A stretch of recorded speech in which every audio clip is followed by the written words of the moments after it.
Hi there, I'm Jim Zirin. Welcome back for more conversations. Kai Bird is with us. Kai Bird won a Pulitzer Prize for his biography of Robert Oppenheimer.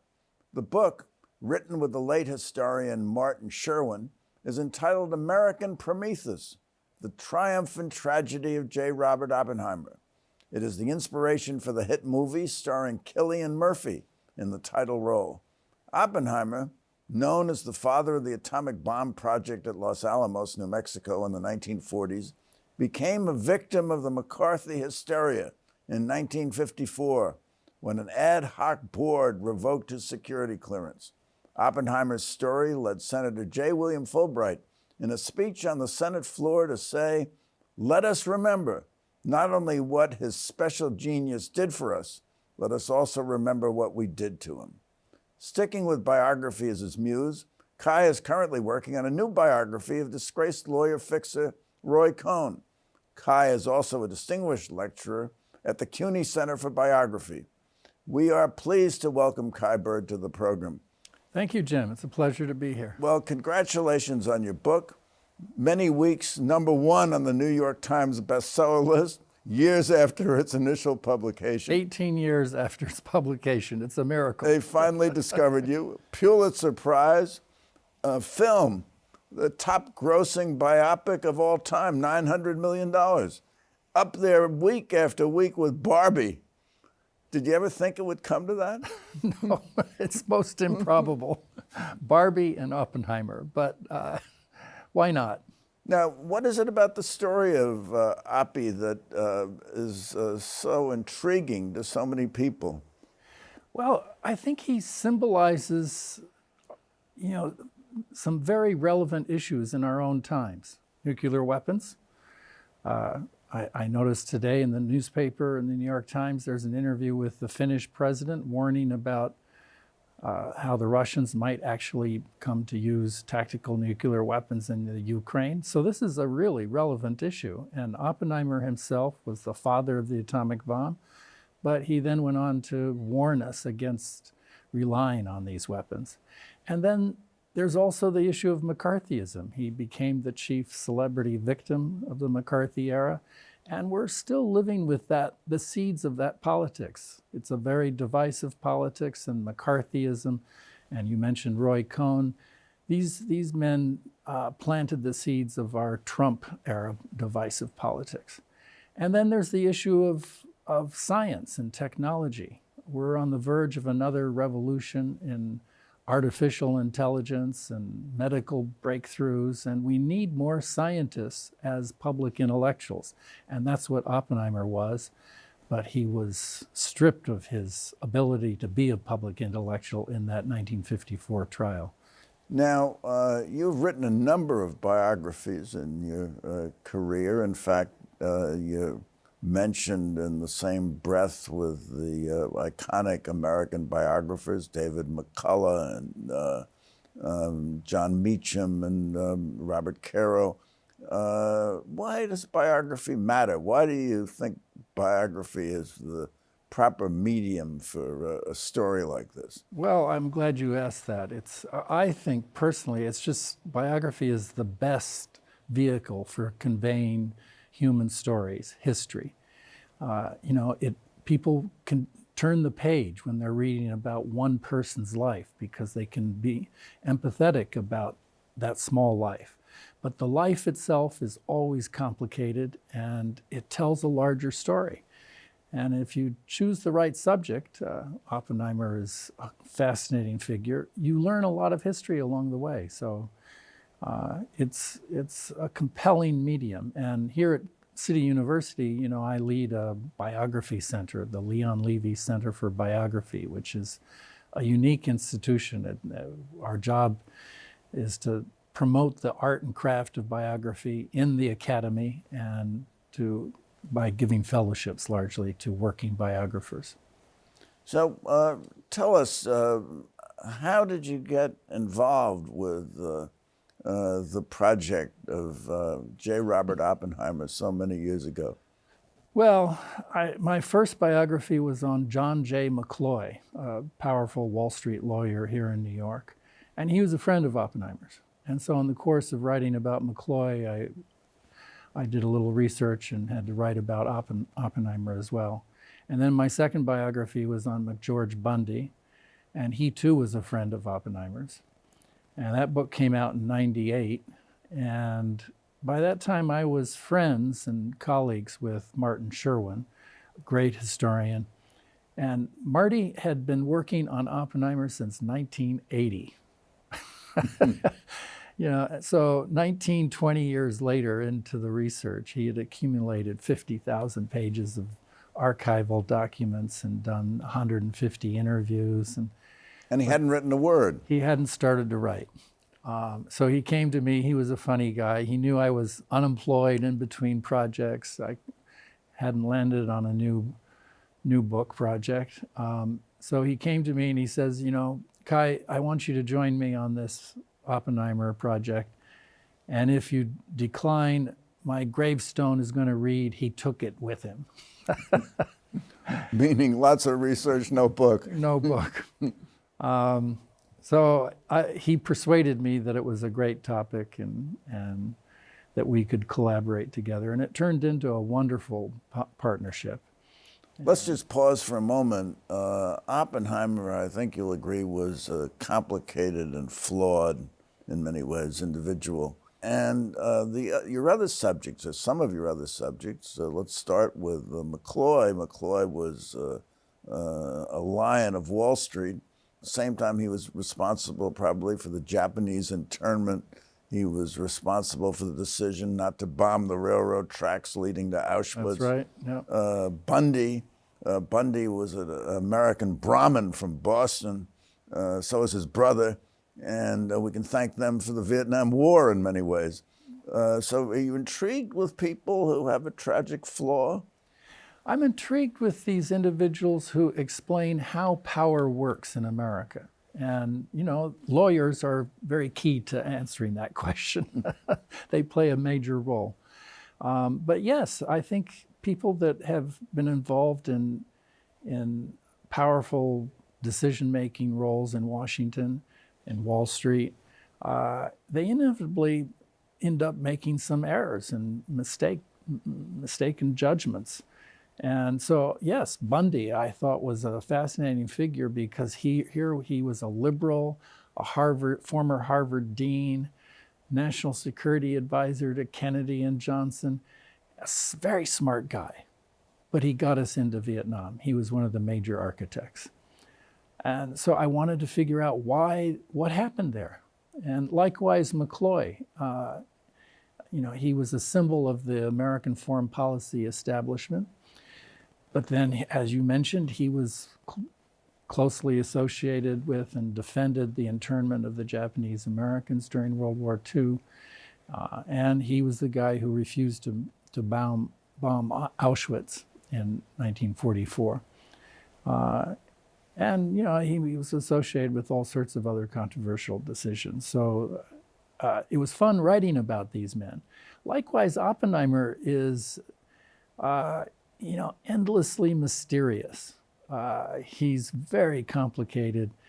He, in the 1920s and 30s, he's on the cusp of quantum physics, but he's never administered more than a half dozen graduate students at Berkeley, and then he's selected to become the scientific director of this secret city in the middle of the desert of New Mexico and Los Alamos. Los Alamos. The Manhattan Project. And he's going to build this bomb and direct the project with 6,000 people, engineers and physicists and Nobel Prize winners. And he succeeds at doing it. He never won a Nobel Prize. He never won a Nobel himself. But when he was asked by General Groves, who was supervising him, you never won a Nobel Prize. And he said, well, Nobel started the whole thing. He invented dynamite. So right. Maybe I can get it for the atom bomb. But the initial impetus, the rush to achieve the construction of the atom bomb was they had to get it before the Nazis did. That was Oppenheimer's motivation. So 1945 rolls around. Hitler is finished. The Nazis didn't come up with the bomb. Certainly the Japanese didn't have the bomb. But the bomb was perfected. It was tested at Los Alamos. And then suddenly, even though Eisenhower said the Japanese are on their knees, they've been defeated, other generals said the same thing. Harry Truman, George Marshall, others decide to bomb Hiroshima, Nagasaki. They could have tested it somewhere to show we had it. Hiroshima, 66,000 died. Nagasaki, 39,000 died. At least. At least. A contrast with the others he mentioned, Bundy, McCloy. They expressed no remorse over these controversial decisions that they made that in many cases were responsible for the deaths of many people. But Oppenheimer was agonized, wasn't he? Tell us about that. Well, he plays a very paradoxical role. You know, he's the father of the atomic bomb. He makes this happen. He invents the gadget. In the spring of 1945, his own scientists hold a public meeting in Los Alamos asking, well, why are we working so hard on this? The Germans are defeated. The Japanese can't possibly have a nuclear weapon, and the war there in the Pacific is winding down. And Oppenheimer steps forth and makes the argument, well, Niels Bohr, remember when he came to visit us in Los Alamos on the last day of 1943, he had one question for me. He says, Robert, is it big enough? Is it big enough to end all war? So that was Oppenheimer's argument to persuade his scientists to continue working on this. And he actually also, participated in some of the meetings to decide on how to use it. And he was convinced that it had to be demonstrated in combat dramatically somehow to persuade humanity to understand what a terrorizing weapon this was. And so that the next war would not be fought with two adversaries, both armed with nuclear weapons that might lead to, Armageddon. So it's a complicated argument. And then after the bomb is used, he suddenly realizes from briefings in Washington that the Japanese were indeed virtually already defeated. And so he becomes very conflicted, and he spends the rest of his life, warning us that this is a weapon unlike anything else. It's a weapon for aggressors. It's not a defensive weapon. It's a weapon of terror. And so here we are. Weapon of mass destruction. Yes. And the interesting thing is it's almost a psychological study, and it comes through in your book, which I thought was a great contribution to the public record. But how he felt this remorse, this agony that he had given mankind the instrument perhaps of destroying itself. Absolutely, and he, in his first meeting with Harry Truman in October of 45, he goes into the Oval Office and he's trying to persuade Harry, that this is a dangerous weapon and we shouldn't, rely on it. We should try to find a way to achieve international arms control agreements with the Russians and others. And Truman suddenly interrupts him and says, well, Dr. Oppenheimer, when do you think the Russians are going to get this atomic bomb? And Oppenheimer says, well, I'm not sure, but someday, maybe soon. And Truman disputes him and says, well, I know, never. And at that moment, Oppenheimer understands that the President of the United States doesn't understand that there are no secrets anymore to this weapon, that the physics is known, it's just an engineering problem, and that of course the Russians are going to get it. And so he says exactly the wrong thing to Harry Truman. He says, well, you don't understand, I feel I have blood on my hands. Well, the meeting ended very shortly after that. And Truman, in effect, says, what are you bellyaching about? You built the bomb, but I decided to use it. Right. And there's a difference. But, of course, he put the weapon in the hands of the warrior. So That having been said, and here he is, conscience-stricken, and becomes an advocate for arms control. He's wary of the development of the hydrogen bomb. Now, Los Alamos in the Manhattan Project in the 1940s is kind of a hotbed of intrigue. There a number of, among the physicists, there are a number of communists, ex-communists. Julius Rosenberg worked there at a very low level. And Oppenheimer himself was admittedly kind of a fellow traveler. His wife was a former communist. His Right, he was a man of the left. Girlfriend was a former communist. I mean, not all the communists were spies, but that gave rise to the second part of the story. Exactly. Yeah, no, Oppenheimer was a man of the left, like many other intellectuals in the midst of the Depression in the 1930s.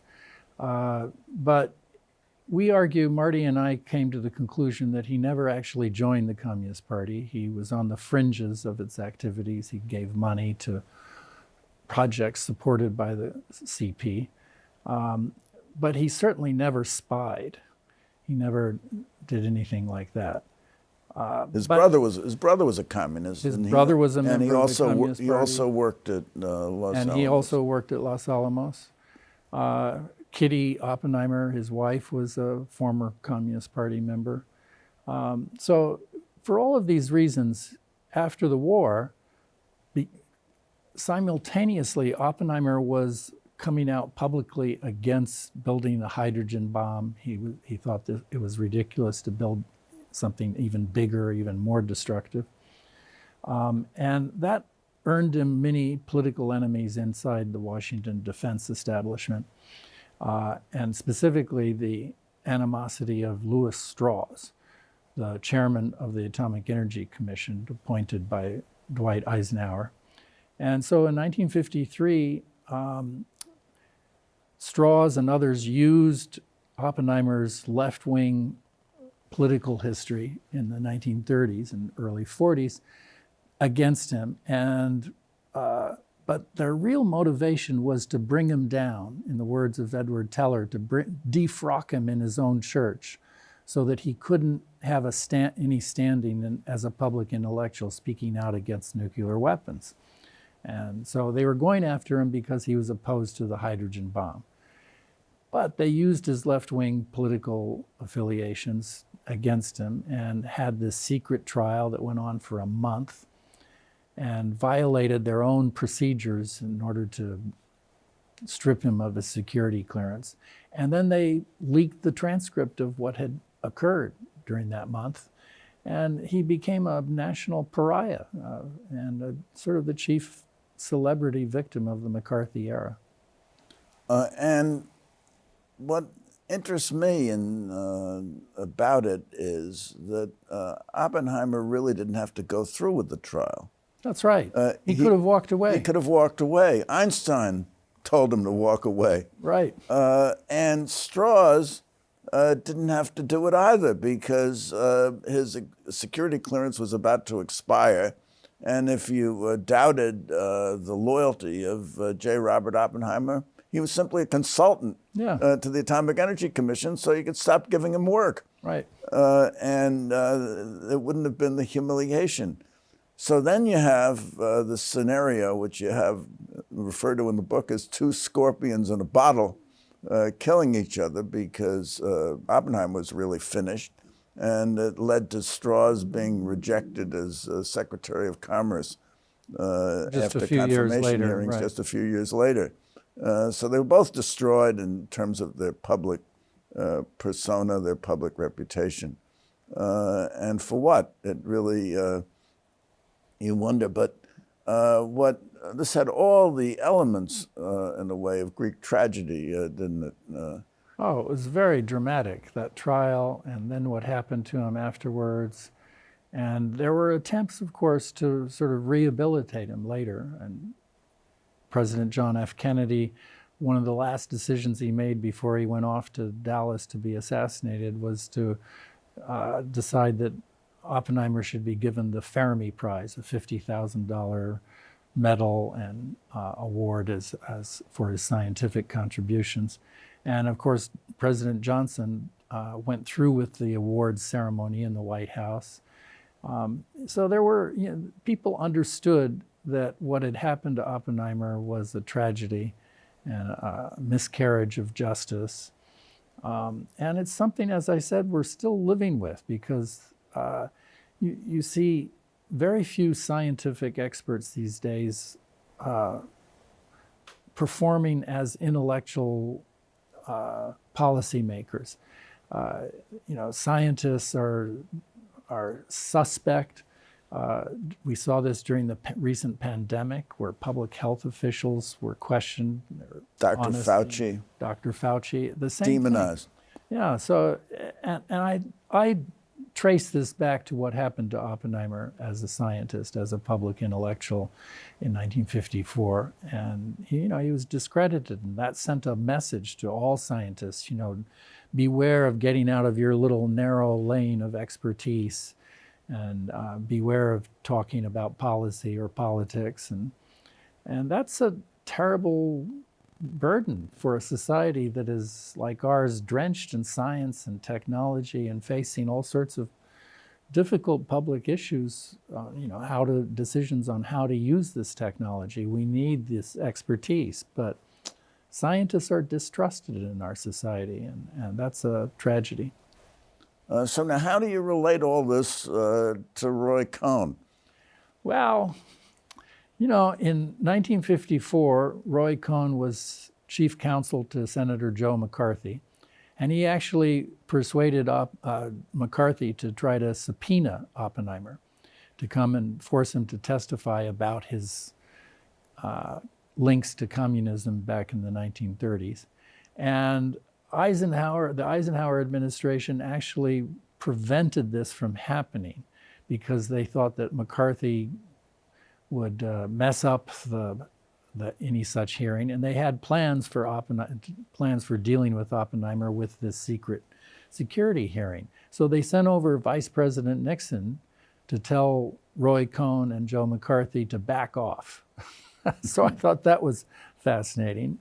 And then, Roy Cohn is just a very colorful figure who I write about in all of my previous biographies, on McCloy, on the Bundys, even in my last book, a biography of Jimmy Carter. He was involved in the Carter administration, in that he attempted to smear Hamilton Jordan, the chief of staff to Jimmy Carter, alleging that he had sniffed cocaine in Studio 54. Anyway, which Roy Cohn frequented. Which Roy Cohn was a frequent visitor to. And then you see a relationship between Lewis Strauss and Roy Cohn, that they both were willing to destroy someone's reputation, and based on guilt by association and innuendo. Yeah, it's the same sort of pattern, the same sort of political behavior.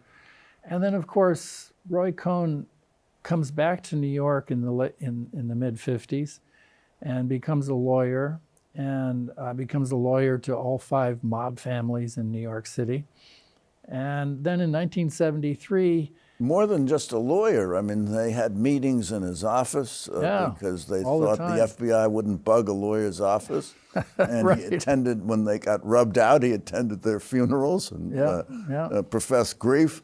He was very close to his clients, to say the least. And one of his very interesting clients was a man named Donald Trump, whom he met in 1973. In a bar. In a bar here in New York. And, Roy Cohn became his lawyer until he died in 1986. And he and Trump bonded, and Roy Cohn taught the young Donald Trump how to act in the public arena, how to always double down, how to never apologize, how to always countersue, how to deal with the press, how to tell the big lie. Smear the prosecutor. Yeah, and this is he gave Donald Trump the playbook for Trump's political career. Trump's playbook. So I have a question for you, Kai Bird. And the question is, does biography inform us as to the arc of history? Oh, absolutely. It's as I said, it's the best vehicle for conveying history. It's accessible, it's readable history, but it's actually also, grounded in footnotes and facts and the archives and interviews. And, it's an endless sort of detective quest, a treasure hunt for finding facts. And that's why it takes so long. That's why it's actually the most rigorous form of academic scholarship. Most rigorous form of academic scholarship. So Kai Bird, thank you so much for coming by. I'm so sorry we've run out of time because this has been fascinating. Well, thank you, Jim. And thank you for coming by. Tune in next week for more conversations. I'm Jim Zirin. Meanwhile, take care, be well, and all the best.